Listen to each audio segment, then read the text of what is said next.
President Reagan suddenly said to me, what would you do if the United States were attacked by someone from outer space? Would you help us? I said, no doubt about it. He said, we too.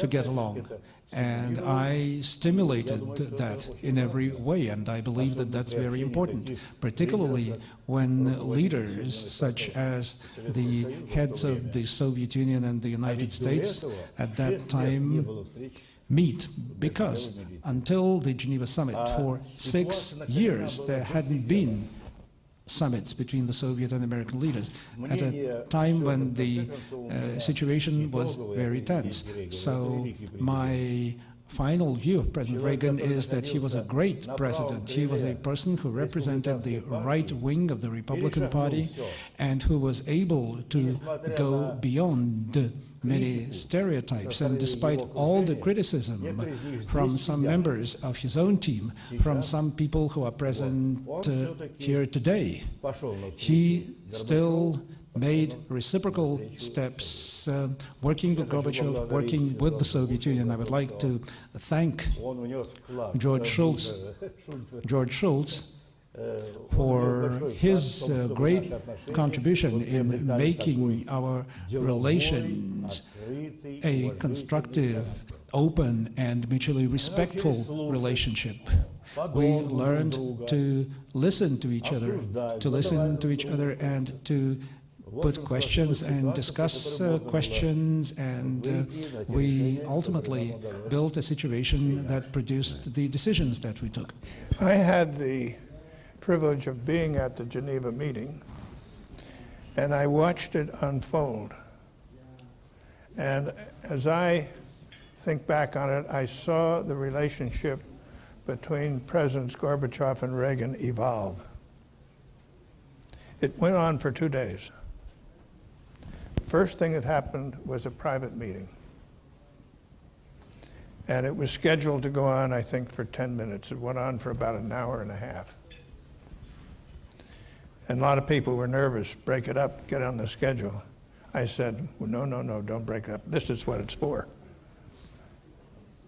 So they came out of the meeting, well, okay, I don't know, you said how you were praised, but then we had a plenary session, and in the afternoon, during a break, all of a sudden, President Gorbachev and President Reagan took a walk. They went down to some cabin on Lake Geneva, where there was a fire and a fireplace, and you sat down there. I wasn't there, but I know when you came back, there were two friends almost talking about what was going to happen. Then we went to the next day. From that fireside house, yes. President Reagan suddenly said to me, what would you do if the United States were attacked by someone from outer space? Would you help us? I said, no doubt about it. He said, we too. So that's interesting.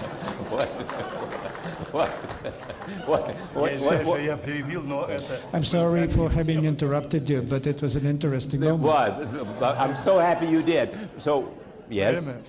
So then the next morning, first day went well, then you gave a dinner for us. And there were about, I don't know, 10 or 12 people there. Yeah. And it was kind of fun.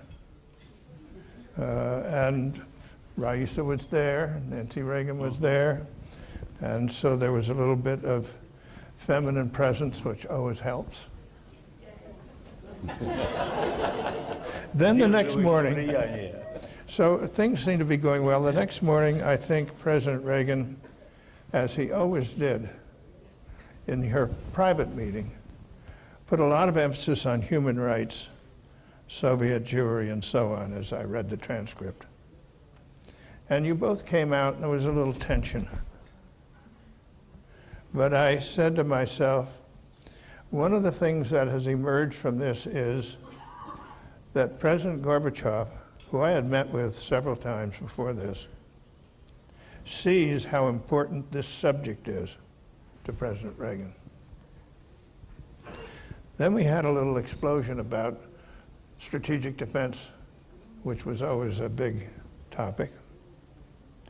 But by the time the day was over, we had good conversation going. And then the dinner that night was a warm event. And then when you had your press conference in Geneva the next morning, you and President Reagan spoke in a constructive way, publicly. So I saw an evolution during that 2 days. And I remember our delegation went immediately from Geneva to Brussels, and President Reagan reported to our NATO ally heads of government, and there was a sense of relief. Then he came back to the United States and addressed a joint session of Congress. And there was a sense of relief that these two leaders somehow can have a conversation. I thought it was a big, important event. We went from there to Prague, where the heads of the Warsaw Pact were present, and I told them about our first meeting. And there was full understanding and support, which means that by that time there was a general understanding that something needed to be done. Something needed to be done in order to relieve the tensions that could lead to a greatly dangerous conflict, that there is a need to do something against the nuclear arms race, to stop that nuclear arms race.